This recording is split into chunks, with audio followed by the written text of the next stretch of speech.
Bonjour. Alors, on est sur notre 4e audio sur la sexualité.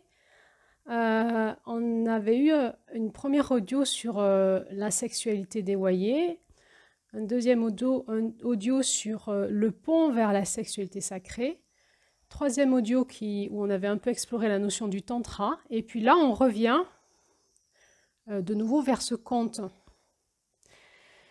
Et dans cet audio-là, je vais essayer de vous donner, d'élaborer avec vous une définition de la sexualité sacrée. De quoi on parle? Alors pour ceux qui prennent cet audio en cours de route, on est sur un podcast qui s'appelle Les 13 dynamiques du féminin sacré. Et chaque mois, on étudie l'énergie du mois de l'année en lien avec des contes amérindiens. Et là, on est en train d'étudier un conte amérindien qui s'appelle Celle qui aime toute chose. Et c'est l'énergie du mois de juillet dans ce conte, dans cette roue chamanique. Et dans l'énergie du mois de juillet, on travaille sur la notion du caractère sacré de l'amour, et entre autres de la sexualité sacrée, du couple sacré, de la famille, de toutes les blessures qu'il peut y avoir dedans, et aussi de la réunion, l'union, le mariage alchimique du masculin et du féminin en nous, et au niveau cosmique. Alors tout un programme qui fait qu'il y a eu plein d'audios en amont sur ces sujets-là, et là on est en train d'explorer un petit peu plus la notion de la sexualité sacrée.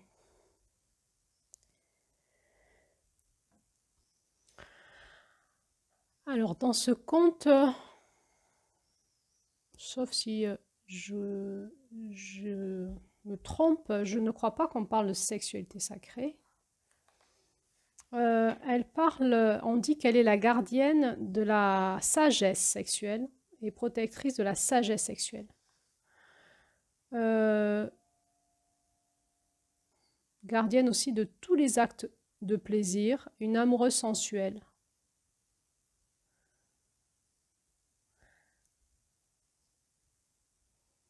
Et elle était devenue la gardienne de la sagesse de la sexualité grâce à tous ces rites de passage qu'elle avait vécu avec son compagnon, ces rites de passage sexuels. Donc le conte sous-entend que cette femme et son compagnon ont eu tout un tas d'évolutions, de rites de passage. Le rite de passage, ça veut dire vraiment une évolution, une initiation sacrée pour amener une évolution.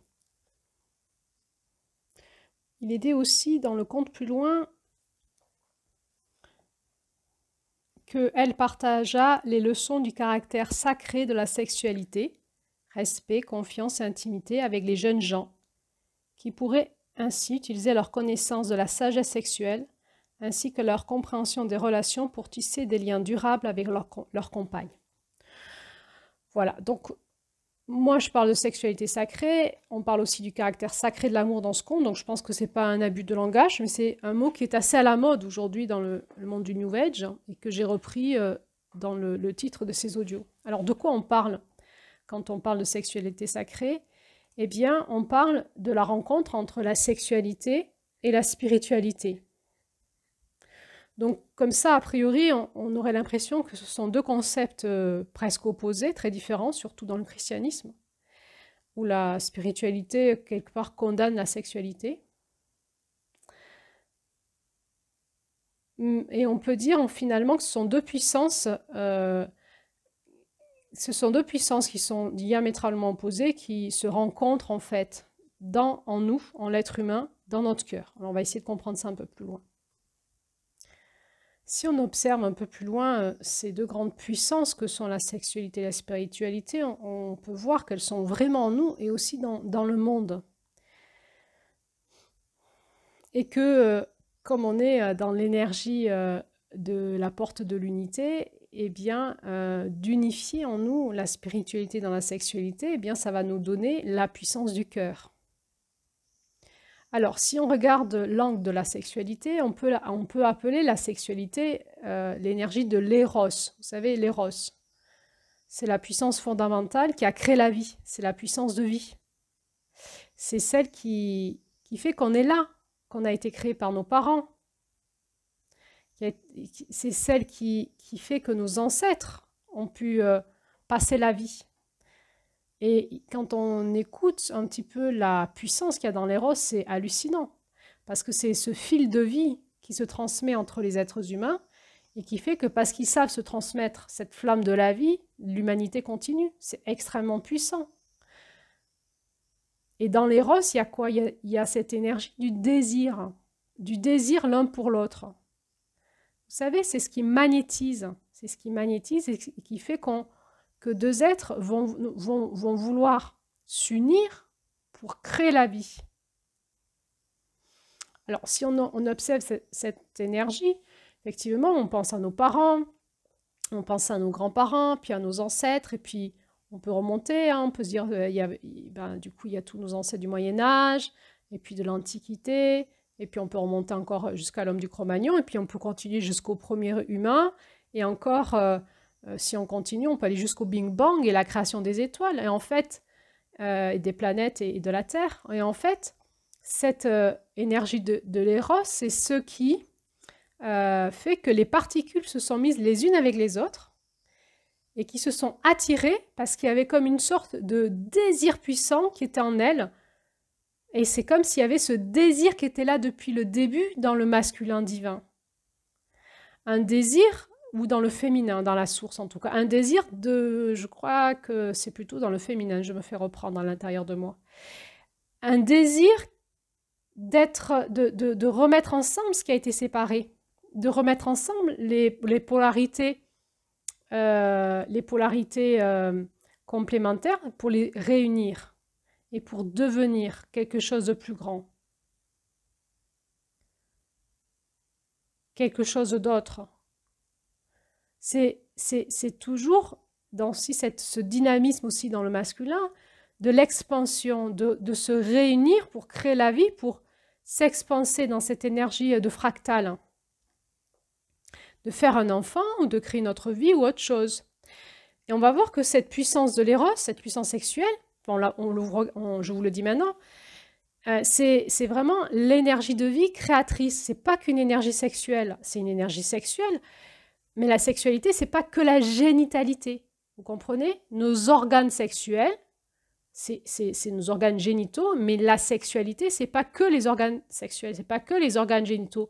La sexualité, c'est tout ce qui est porteur par cette énergie de vie, du désir de rapprocher des polarités pour créer de la vie. Et on va retrouver l'énergie sexuelle dans tous nos processus de création. Donc prendre soin de notre sexualité, c'est pas juste avoir des rapports sexuels, c'est prendre soin de cette énergie qui est en nous, sous-jacente, et qui crée du désir en permanence de créer de la vie. Et alors, c'est sûr que des entrepreneurs, par exemple, des hommes ou des femmes qui créent des entreprises, ils ont besoin d'avoir une sexualité qui fonctionne bien. C'est pour ça aussi qu'on voit que certains hommes puissants ont besoin, et qui créent des choses puissantes dans le monde, ont besoin d'avoir une ou plusieurs femmes pour entretenir leur énergie sexuelle. Parce que s'ils ont une énergie sexuelle qui est entretenue, eh bien, leur créativité, leur désir de créer, leur puissance de créer, elle est dynamisée et ils deviennent puissants dans le monde. Donc, prendre soin de sa sexualité, c'est pas juste comme ça, frotti-frotta ensemble, mais c'est prendre soin de cette énergie du désir en nous de créer de la vie. Et donc, il est important qu'on puisse en prendre soin.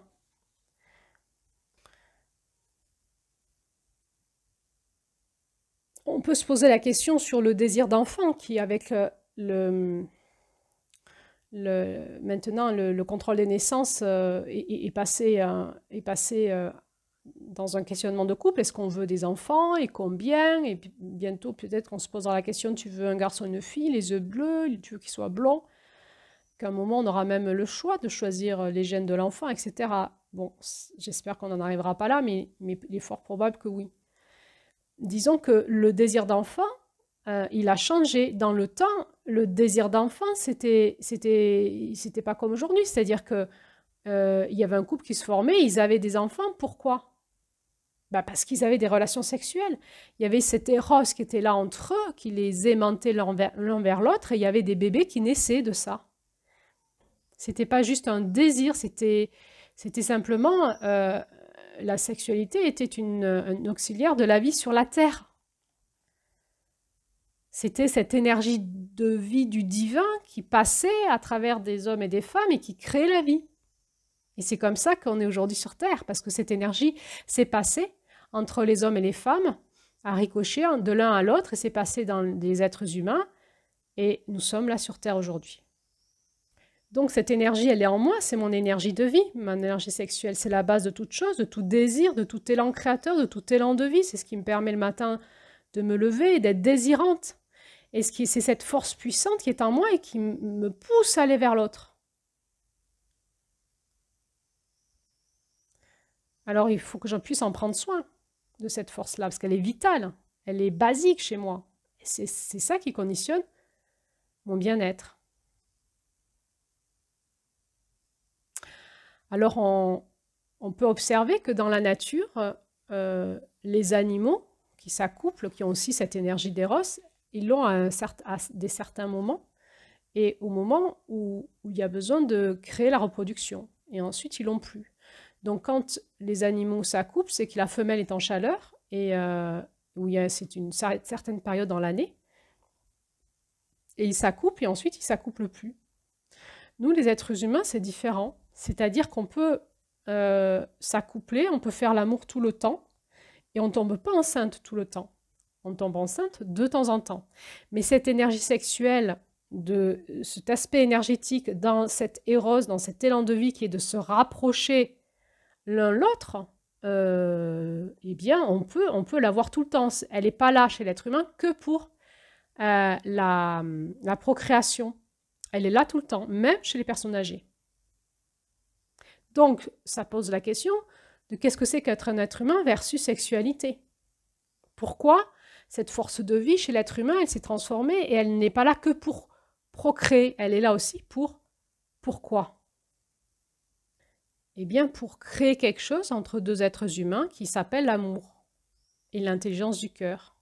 Alors pourquoi la sexualité fait aller dans le cœur? Parce que l'être humain, il n'est pas qu'animal, il n'a pas que cette force d'éros en lui, dans son corps, il l'a, mais il a aussi cette force spirituelle. C'est comme si cette force érotique d'éros, elle nous vient de la terre, par le bas. C'est la puissance de la terre-mère, et que la puissance spirituelle nous vient d'en haut, de notre âme, de notre être spirituel, et que nous ne sommes pas que des animaux. Donc, il y a un moment, c'est normal qu'on veut sortir d'une sexualité animale, qu'on a envie de réassocier ce que nous sommes profondément. Nous sommes profondément quoi? Un être spirituel, nous avons une âme, un esprit. Et ça, eh bien, si on ose faire aller cette dimension-là dans la sexualité, qui a été aussi profondément séparée par les religions, eh bien, ça nous fait aller dans l'intelligence du cœur. C'est-à-dire que cette énergie qui nous vient spirituelle, qui nous vient d'en haut, elle va se rencontrer avec cette énergie sexuelle qui nous vient d'en bas, dans le cœur, et ça va faire un orgasme du cœur. Alors, c'est quoi? Comment on peut définir cette énergie spirituelle? Eh bien, on peut dire c'est comme un désir ardent. C'est encore un désir, une très grande aspiration à quelque chose d'autre que mon petit moi, que ce que je vis de basique dans la vie. Ça peut être une curiosité au départ, ça peut être une compréhension, ça peut être un élan, ça peut être un appel. Et c'est différent suivant les personnes, et c'est comme l'éros. L'éros, c'est différent suivant les personnes. On n'a pas la même dynamique sexuelle, érotique et dynamique spirituelle. Et chez certaines personnes, eh bien, c'est un questionnement. Et chez d'autres personnes, cette énergie sexuelle, c'est une quête. C'est un appel, c'est un ressenti profond. C'est une compréhension profonde qui vient de la nuit des temps, où il y a quelque chose qui est plus grand que mon petit moi et qui m'anime de l'intérieur et que je reçois par le haut dans mon intelligence suprême et qui m'amène de l'amour et qui m'amène de la paix et qui m'amène de la joie par le haut jusque dans mon cœur et qui m'inonde de joie, d'amour et de paix dans mon cœur. Alors finalement, quand on a cette intelligence de réassocier dans la sexualité la spiritualité, de faire rencontrer ces deux énergies en nous dans notre cœur, eh bien on va vivre l'amour entre nous et en couple. dans notre sexualité, mais aussi dans le couple. Et on va voir de réinviter la spiritualité dans notre sexualité, qu'est-ce que ça va générer comme changement radical dans notre couple. Cette énergie spirituelle qui nous vient du ciel, c'est vraiment une énergie du masculin. C'est comme s'il y avait quelque chose qui venait du ciel et qui nous disait « redresse-toi ». Tu n'es pas que ce petit truc sur la terre, tu n'es pas que ce petit moi, tu n'es pas que ce petit truc qui s'illusionne sur tout ce qu'il est. Redresse-toi, tu es un être divin. Tu as Dieu en toi, tu es accompagné. C'est une force de redressement, c'est comme une force d'érection. Deviens quelqu'un d'autre, deviens plus grand que ce que tu dois être, que ce que tu crois être. Et cette énergie sexuelle, cette énergie spirituelle, elle est particulièrement présente chez les hommes. S'ils s'ouvrent dans leur puissance d'érection spirituelle, de redressement, ils vont ressentir cette lumière qui vient du ciel, cette lumière qui vient d'en haut, cette lumière qui vient de la porte d'or. C'est pour ça que on voit cette reconnexion au ciel Père, c'est dans le masculin qu'on le fait. C'est notre masculin qui capte ça avec nos centres de force du haut de notre être, nos chakras du haut, notre troisième œil. Et notre féminin est porteuse de l'intelligence, de la vie, dans le bassin, dans le bas. Donc, qu'est-ce qui érige le sexe d'un homme? C'est la puissance spirituelle. Et qu'est-ce qui va amener du désir chez la femme? C'est la puissance érotique, et pas l'inverse. Alors évidemment, l'homme et la femme, l'homme n'a pas qu'une énergie masculine et la femme n'a pas qu'une énergie féminine. Là, je parle des corps. Évidemment, il y a tout le reste. Et dans cet équilibre intérieur entre notre masculin et notre féminin, nous allons vivre chacun à notre façon et chacune à notre façon, cette rencontre en nous de ces deux énergies dans notre cœur, et ça fait ma qualité de présence quand je me présente à toi dans la sexualité. Et là, on va parler de sexualité sacrée. Finalement, c'est comme quand on va s'accoupler, on se rappelle qu'on est des êtres divins, qu'on n'est pas que des animaux. On est à la fois, on a cette partie animale, incarnée, corporelle, érotique, et on a cette partie spirituelle. Et on va aller dans l'unité des deux. C'est-à-dire, il n'y en a pas l'une qui est supérieure à l'autre. Mais si les deux s'assemblent, qu'est-ce qui se passe? C'est comme si on pouvait avoir un orgasme du cœur, un orgasme du corps et un orgasme de l'âme en même temps. Et ça ferait quoi? Et en plus, si on unit ça entre nous, qu'est-ce que ça fait dans l'union de nos polarités opposées de nos corps, entre un homme et une femme? Qu'est-ce que ça fait si en même temps, on unit chacun notre polarité ciel-terre dans notre cœur et qu'en plus on unit ça entre nous dans les polarités opposées complémentaires de nos corps, de nos âmes et de notre esprit. Qu'est-ce qui se passe entre nous? Eh bien, il se passe du sacré à ce moment-là. Il va se passer une puissance d'amour qui va nous porter l'un vers l'autre,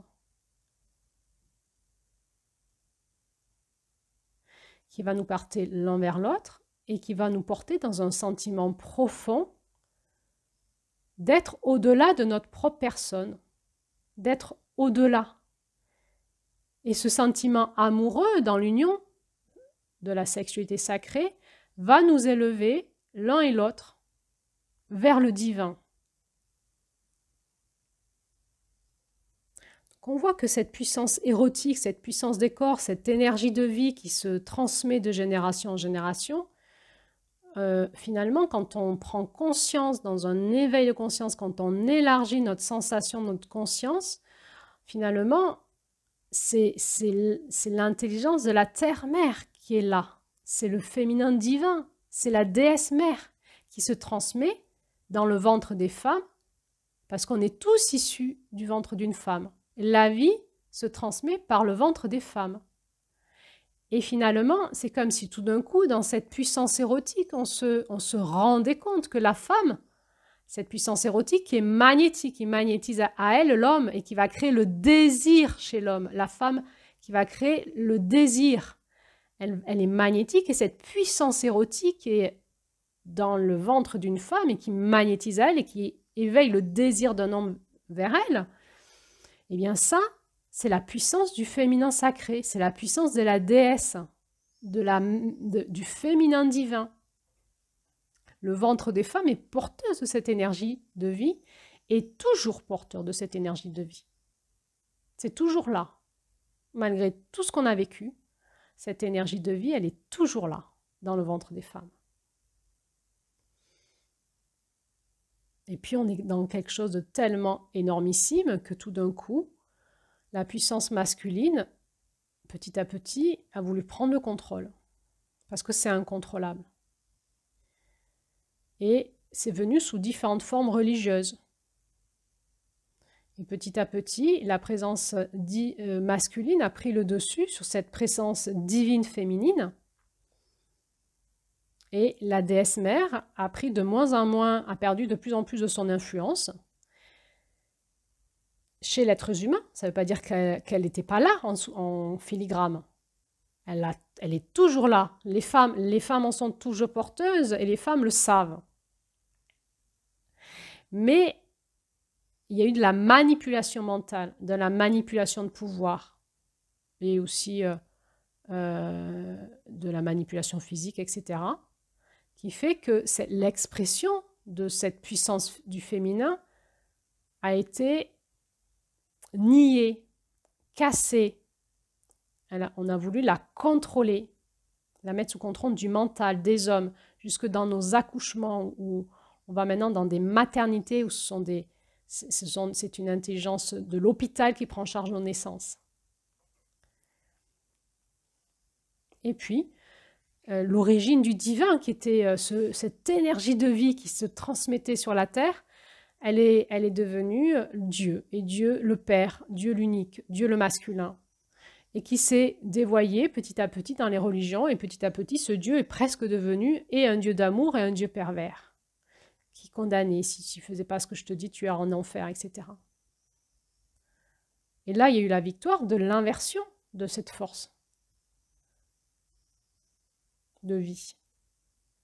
Et on va retrouver ce contrôle de cette énergie de vie dans la sexualité, où finalement la sexualité est passée dans une énergie totalement masculine et dans une énergie masculine. Et donc, c'est devenu le contrôle de la société par des lobbies, par les films, par la pensée, par des techniques. Et en fait, c'est toute cette force de vie du divin qui est dans le ventre des femmes. Elle a été niée et puis oubliée, contrôlée, oubliée. Et puis les hommes en arrivent à ne plus savoir que ça existe. Et il y a une pauvreté dans notre sexualité. Mais nous, les femmes, nous savons au fond de nous que nous sommes porteuses de ça. Mais comme ça ne colle pas au discours et à la manipulation générale par les films, par les images, etc., il y a un moment où on se dit c'est moi qui ai un problème. Je perçois qu'il y a autre chose, mais c'est moi qui ai un problème. Et alors, on en est arrivé à des spiritualités qui essayent de nier le corps, qui considèrent que le corps est mauvais et qu'il faut se détacher du corps, qu'il faut monter, il faut aller vers là-haut, il faut se détacher de la terre en s'élevant.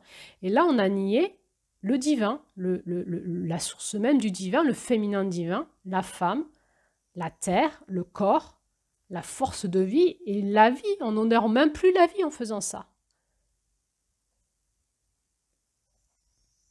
Alors, pourquoi on est en train de vivre un grand changement dans tout ça? C'est qu'il y a cet état où les femmes se rebiffent. On est dans l'énergie de juin, où on dit « stop ».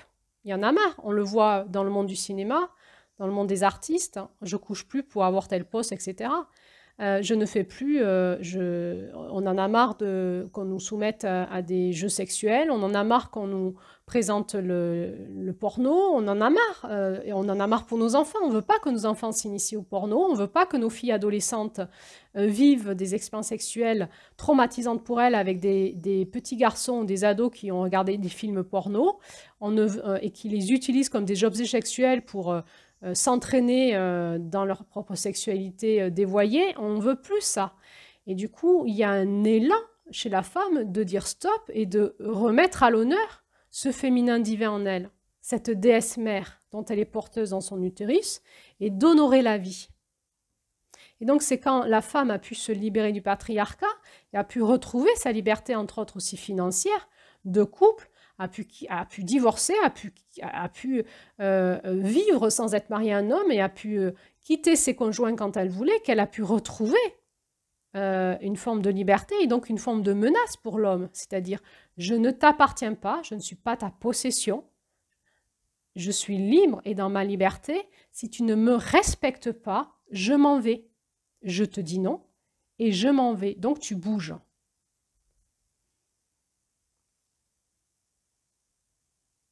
Alors, c'est confrontant pour les hommes parce qu'ils sont en plein changement de générationnel, ils sont perdus aussi, et c'est à nous de les amener dans ce féminin. Donc nous sommes actuellement dans un masculin du féminin qui s'érige et qui dit non et qui se met en colère et qui dénonce. C'est une bonne chose. Mais nous les femmes, il faut qu'on avance. Il ne faut pas qu'on reste dans des mouvements féministes parce que nous ne sommes pas les égales de l'homme, nous sommes différentes. Et nous devons rentrer totalement dans la puissance de notre féminin pour le présenter aux hommes avec tout aussi la douceur, la tendresse, la puissance ferme, la puissance... Parce que le féminin, c'est ce qui nous fait basculer dans ensemencer la terre. Donc dans l'élémentaire, il y a cet élément de la stabilité, du contenant, du cocon, de ce qui est stable, dans la confiance, l'engagement. Dans tout ce mouvement d'une libération sexuelle, et vous vous souvenez, dans une autre audio, je vous avais parlé qu'on était dans une société liquide où on était en perte de repères sur le couple, et aussi grâce à la libération sexuelle, les nouveaux repères qui étaient donnés par les hommes ont pété. Il n'y a plus de repères. Mais c'est le féminin qui va donner les nouveaux repères. C'est ce contenant de vie. C'est cette mère, cette déesse mère dans l'utérus des femmes qui va donner les nouveaux repères de vie et d'amour pour refaire partir l'humanité dans un équilibre entre masculin et féminin pour recréer de la vie et de l'amour sur Terre et protéger la vie sur Terre pour les générations qui arrivent. Donc nous les femmes, nous avons un travail à faire là-dessus, c'est nous qui devons passer en action, parce que c'est nous qui avons cette intelligence en nous, et cette intelligence en nous, ben, elle l'a retrouvée, mais elle est intuitive, elle est déjà là. Et il y a quelque chose qui est extraordinaire, c'est que dès qu'on parle de sexualité sacrée, dès qu'on parle de ce que je vais vous parler là, il y a beaucoup de femmes qui disent « Ah, mais je le savais, ah, j'en avais l'intuition. » Mais je me disais que c'était moi, j'avais un problème, mais je me disais, ou j'osais pas me le dire, ou... Et si vous saviez le nombre de soulagement des femmes, si vous faites un cercle de femmes autour de la sexualité, elles arrivent toutes, soit un peu stressées, parce que vraiment, la sexualité va mal aujourd'hui. Il ne faut pas se dire qu'on est en plein épanouissement sexuel, c'est pas vrai du tout. On va pas bien. Les femmes vont pas bien. Donc elles arrivent peut-être un peu stressées parce qu'elles sont très intéressées par le sujet, en même temps elles se disent que les autres elles sont certainement jouissantes et pas elles, et qu'elle a un problème, ou elles arrivent avec ce côté un peu coquine, érotique de la sexualité masculine, mais rapidement quand on arrive à parler de la sexualité féminine, je ne vous dis pas le changement d'ambiance qu'il y a dans la pièce. Un grand souffle de soulagement, des pleurs. Et il y a de nouveau cette sensation d'unité, on sent cette présence féminine qui est là. Et c'est comme s'il y avait les utérus qui s'éveillaient, qui avaient le droit de vibrer à nouveau dans cette conscience, cette intelligence. Et tout d'un coup, c'est le grand ouf de soulagement et c'est la conscience qui arrive. C'est dit, mais alors, il n'y avait pas de problème. Mais non, il n'y avait pas de problème. Enfin, si, il y avait un problème, c'est que le féminin n'était pas honoré. Du coup, il y avait un grave problème. Mais ce n'était pas toi qui étais porteuse du problème. C'est la société, c'est le couple dysfonctionnel, sexuel qu'on a créé en lien avec tout notre tas d'ignorance et tout ce qu'on a parlé dans les audios d'avant. Donc ça avait créé un problème, mais fondamentalement, toi, tu n'étais pas un problème. Tu vas peut-être même être la solution. Donc dans le couple, tout d'un coup, quand on bascule vers la sexualité sacrée, c'est quoi? C'est les deux principes fondamentaux du cosmos, le masculin et le féminin.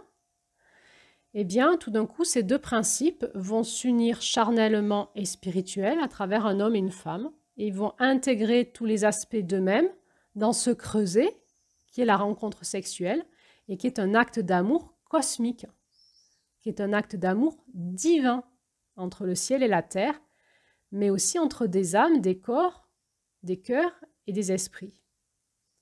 Et donc la sexualité sacrée, c'est comme une prise de conscience que l'acte sexuel, c'est une célébration de la vie. C'est un acte spirituel, c'est un acte de célébration. C'est un rituel sacré, c'est une dévotion. Et qu'est-ce que ça va changer dans nos vies? Mais tout d'un coup, si l'autre n'est plus mon objet de désir, ou le risque qui m'abandonne, ou le problème que j'arrive pas à lui dire que je veux pas ça, mais que du coup j'ai passé à la casserole et que je dis oui, je vais simuler pour aller plus vite, mais ce soir j'ai mal à la tête, j'ai vraiment pas envie. C'est compliqué, en même temps je suis attachée à lui, c'est le père de mes enfants, en même temps je l'aime sur d'autres plans, etc. Mais puis de temps en temps il y a un petit peu du plaisir quand même, donc ça va pas si mal que ça quand même et tout, et puis voilà. Et puis est-ce qu'il va me tromper ailleurs et tout, et puis déjà est-ce qu'il me trompe pas déjà ailleurs? Et puis les hommes qui sont devant ces femmes et qui se refusent à eux, qui ne comprennent pas et qui se posent mille questions et qui sont attirés par d'autres femmes à l'extérieur du couple, bien sûr. Et qui se culpabilisent d'être un homme, d'être attiré, voire d'avoir pris des maîtresses, de ne pas le dire, de le dire, d'avoir des doubles vies, enfin tout ce truc hyper compliqué. Et bien tout d'un coup, quand tout ça s'écroule, et qu'on simplifie tout, et que je vais rentrer dans une relation sexuelle avec toi, eh ben, ça va devenir un acte d'amour, une célébration de la vie. Pourquoi?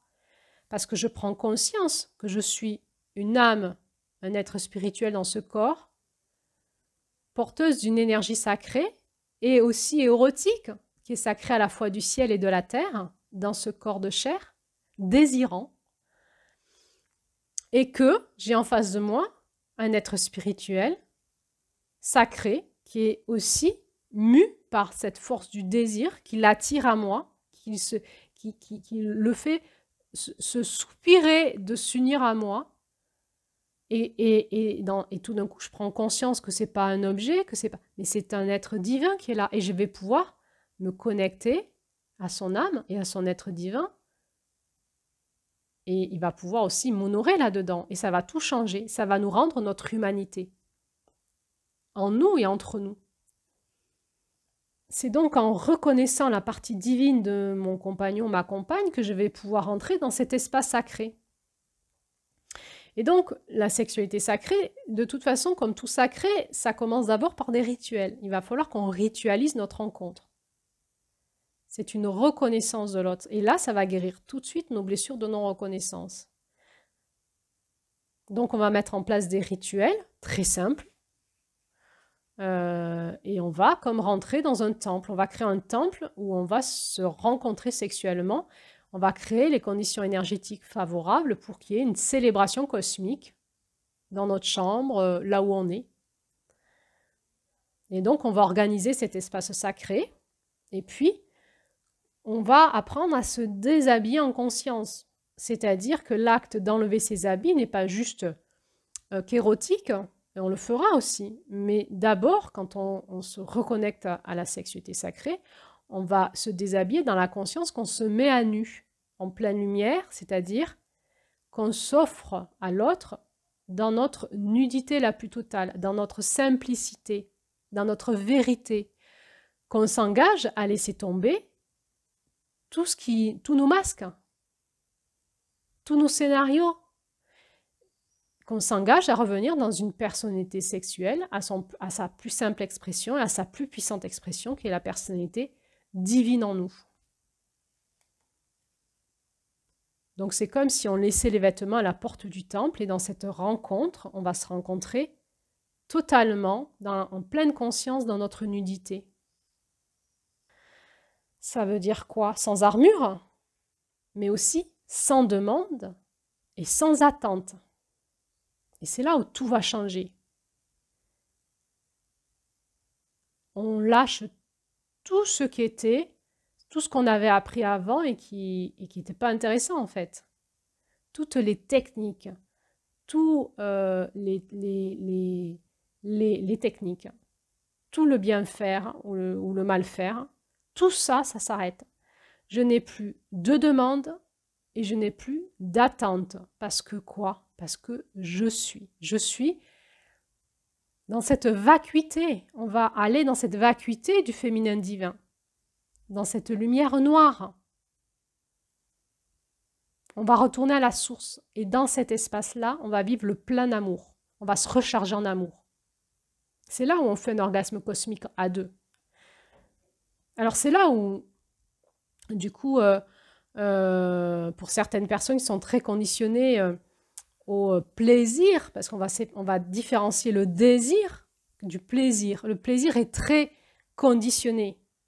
Hein? Si depuis toute petite, ma mère elle me donne des bonbons au citron, ben, je vais manger des bonbons au citron toute ma vie, parce que j'adore ça. Si un jour j'ai mangé un truc qui m'a donné, qui m'a fait vomir, à vie, j'aurais plus envie de le manger. J'ai du plaisir à manger en fonction de ma culture. Je vais aimer une raclette si je suis de Savoie ou Suisse, mais la raclette, on ne connaît pas dans les pays d'Afrique. Donc la culture dans laquelle je suis conditionne mon plaisir. Et le fait que j'ai du plaisir à vivre ou manger quelque chose, ou à regarder, c'est tout le conditionnement de l'art. Il y a des arts, moi, il y a des tableaux, enfin des arts, des musiques qui ne me parlent pas du tout, d'autres cultures, ça ne me fait pas plaisir d'écouter certaines musiques d'autres cultures. Mais vous me mettez une bonne musique de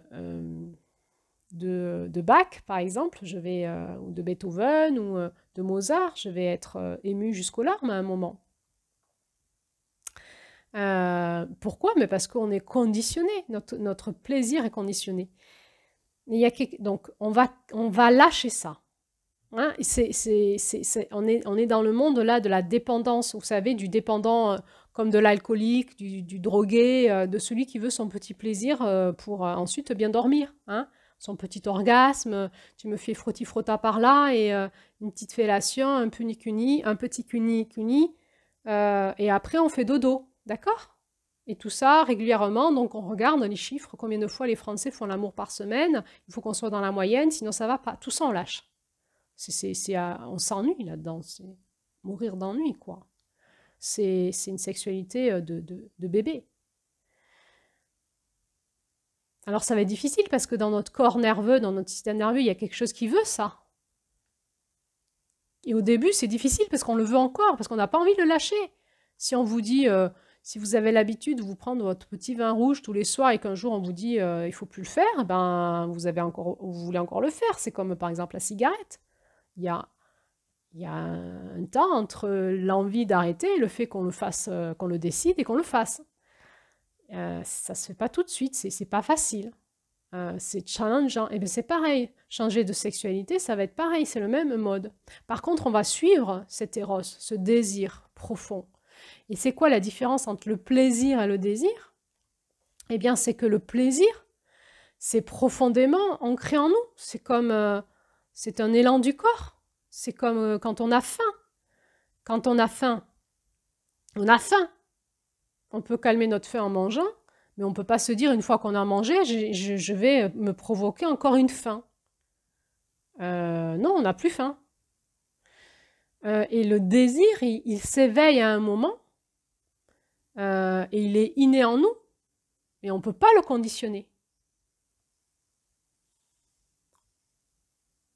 Alors, on peut le conditionner en lui fermant la porte, comme on peut se conditionner à ne plus ressentir notre faim. Donc, dans la sexualité sacrée, on va repartir dans ce désir profond, érotique, et on va lâcher le plaisir pour vivre autre chose.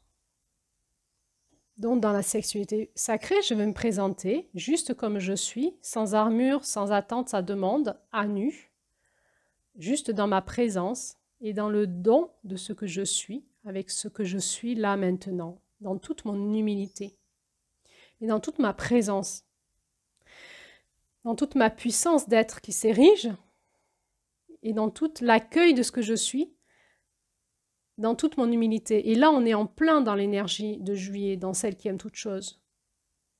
Il n'y a rien à vouloir d'autre que ce qui est, et comme je suis aujourd'hui, je me présente à toi.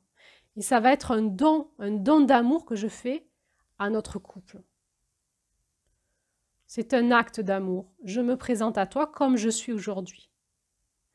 Alors au début, je le redis, c'est extrêmement difficile. Donc, je vous dirai dans la prochaine audio, au début, pour la transition, on peut proposer des exercices pour la transition, pour déconditionner en fait. Donc, on ne va pas retourner dans le conditionnement de la sexualité traditionnelle, qui nous dit que je devrais, moi en tant qu'homme, me comporter d'une certaine manière, je devrais être un peu plus comme ci, un peu plus comme ça, et la femme se dit qu'elle devrait se comporter ainsi, et que je devrais faire plaisir à mon homme, et je devrais faire ci, et je devrais faire cela. En fait, la sexualité sacrée nous dit que non.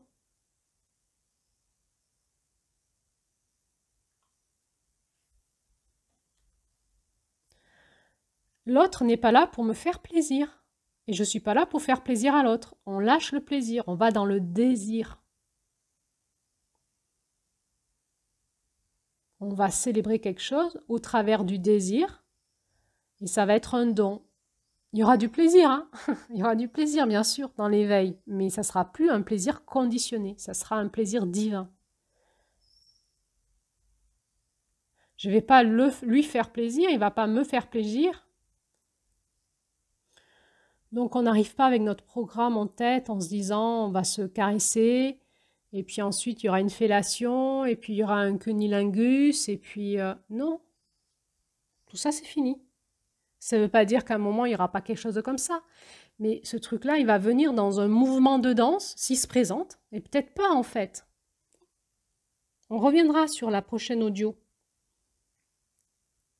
Concrètement de quoi on parle. Du coup, qu'est-ce qu'on va faire? Eh bien, on va se présenter dans l'espace sacré du couple, l'un à l'autre, en don, comme on est dans notre présence profonde, connecté au ciel, à la terre et au cœur, en don, et on va laisser le divin agir au travers de nous, ce souffle d'amour et ce feu d'amour.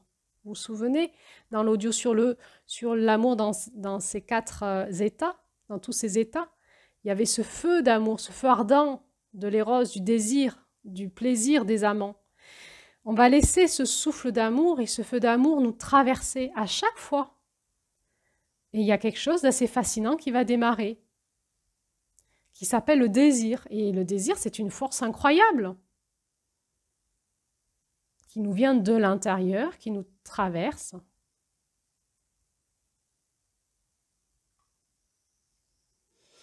On peut provoquer le plaisir en stimulant certaines zones chez nous, mais on ne peut pas provoquer le désir. Le désir, c'est le souffle d'amour qui passe. C'est quelque chose de divin.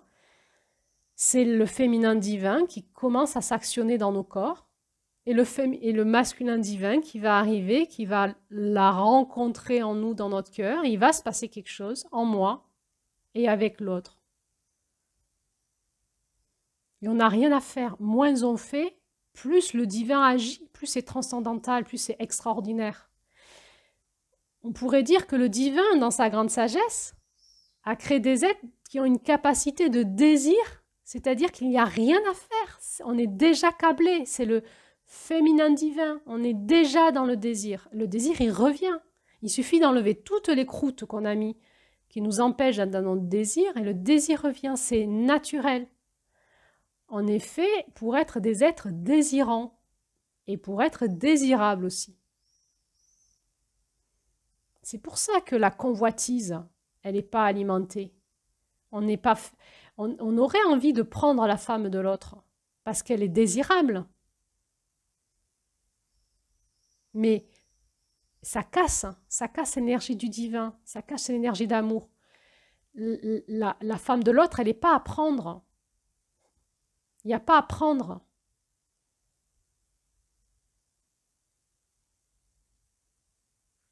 On ne prend pas l'autre.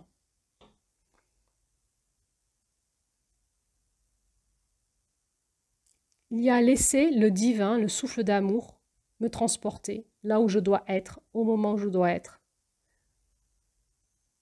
Là où mon cœur me dit que je dois être. Dans ma conscience sacrée de ce qu'est l'amour. De ma conscience sacrée, de ma spiritualité, de mon éros et de mon cœur. Et je suis là, face à cette personne que le divin m'a présenté devant moi.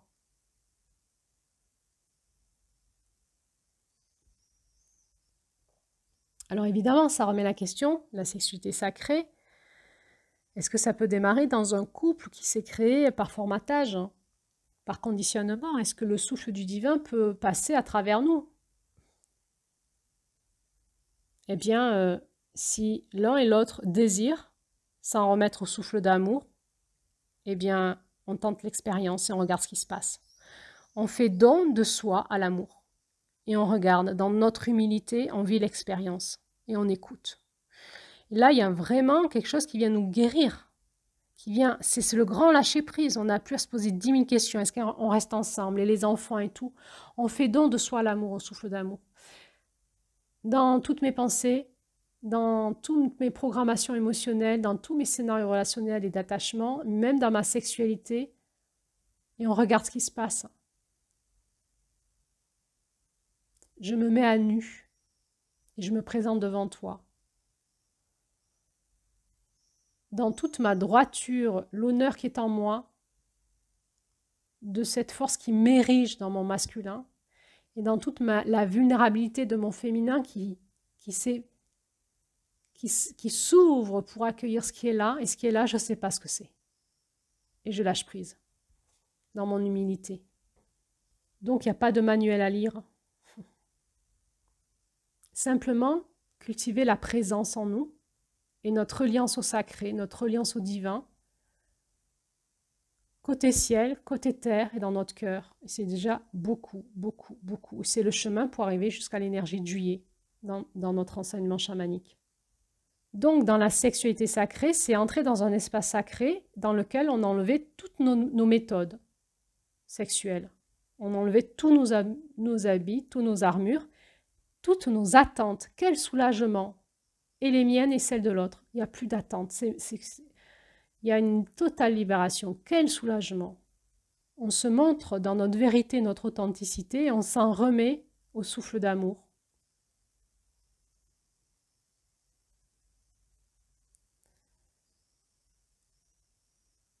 Alors bien sûr, ce que je vous raconte là, c'est l'idéal.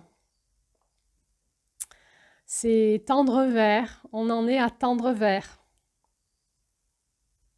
On en est là dans notre masculin en lien avec l'amour, le couple, la sexualité. On tend vers ça. Et donc, on a mis en place des petites techniques qui nous viennent du tantra, entre autres, mais peut-être aussi de l'énergie du Tao et peut-être d'autres pratiques. Et on voit que dans le chamanisme, on retrouve exactement les mêmes choses, des petites méthodes que l'on va pouvoir appliquer, qui sont là pas pour faire qu'on sache mieux faire et qu'on sache plus dans la maîtrise d'une technique, mais au contraire, des petites méthodes pour lâcher prise, pour tout enlever, tout ce qu'on savait, qu'on croyait savoir, tous nos conditionnements, et pour se mettre à nu vraiment, pour devenir vraiment totalement un canal qui s'offre au souffle de l'amour, en moi et entre nous. Alors voilà, je vais conclure cet audio là, sur la sexualité sacrée, et je vais donc vous donner rendez-vous pour le prochain audio, dans lequel je vais explorer avec vous l'énergie qui se passe dans la différence de polarité, dans la rencontre entre un homme et une femme, et ce conte nous en parle, mais on le retrouve exactement la même chose dans le tantra. Je vous parlerai de petits exercices. Je ne vais pas vous proposer les exercices là, mais je vous parlerai en général les formes, les tendances qu'on propose pour permettre au couple de se reconnecter, s'aider à se reconnecter à ces espaces-là. Et puis, dans un dernier audio, on verra ensemble qu'est-ce que ça change dans notre vie de couple et dans notre vie en général de partir dans ce style de sexualité. Alors, eh bien, toujours pareil, à bientôt pour la suite. N'hésitez pas à liker, partager, mettez des commentaires. Est-ce que vous savez que vous pouvez mettre des commentaires de manière anonyme? Il suffit de vous déconnecter de votre compte YouTube et de mettre des commentaires. Voilà. Si vous ne voulez pas qu'on sache qui parle. Merci en tout cas de votre présence et de votre écoute. À bientôt.